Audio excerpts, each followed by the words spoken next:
পাতপেরে ভুড়ি ভোজের দর্শকদের জানাই স্বাগতম। আজকে আপনাদের তৈরি করে দেখাবো ফুলকো ফুলকো লুচি।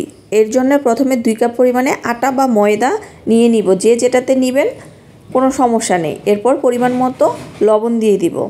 লুচি তৈরি করার ক্ষেত্রে কিছু জিনিস মাথায় রাখতে হবে, এগুলো সঠিক পরিমাণে হলে আপনার লুচিটা ফুলবেও ভালো এবং মুচমুচেও হবে। আমি এখানে অল্প অল্প করে তেল অ্যাড করব, কারণ একবারে বেশি তেল দিলেও সেটা ময়ামটা ভালো হবে না। অল্প অল্প করে দিয়ে দিয়ে হাতের সাহায্যে ভালোভাবে নেড়েচেড়ে মিশিয়ে নিতে হবে। তেলটা এমন পরিমাণে দিতে হবে যে আটাটা হাত দিয়ে মুঠ করলে আমি যেভাবে দেখাচ্ছি ওইভাবে আবার ভেঙেও যাবে। এমন পরিমাণে হলে তখন এটার সাথে আমরা জল মিশাতে পারবো। এই যে আমি অল্প অল্প করে জল মিশাচ্ছি, একবারে বেশি পরিমাণে জল দিব না, তাতে আটাটা বেশি নরম হয়ে যাবে। অল্প অল্প করে মিশিয়ে আমি লুচিতে আটাটাকে খুব ভালোভাবে মাখাবো।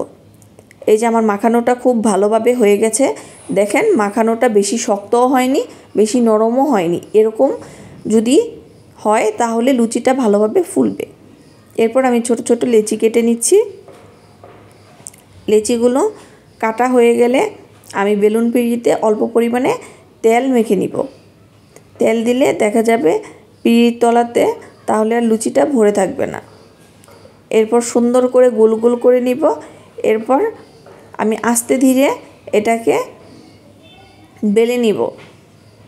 একটু সময় নিয়ে কাজটা করলে অবশ্যই কাজটা ভালো হবে।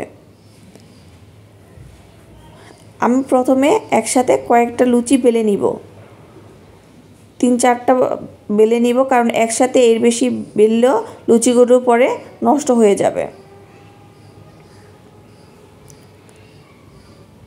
কয়েকটা লুচি আমি বেলে কড়াইতে তেল গরমে বসিয়ে দিয়েছি। লুচিগুলো অবশ্যই ডুবা তেলে ভাজতে হবে।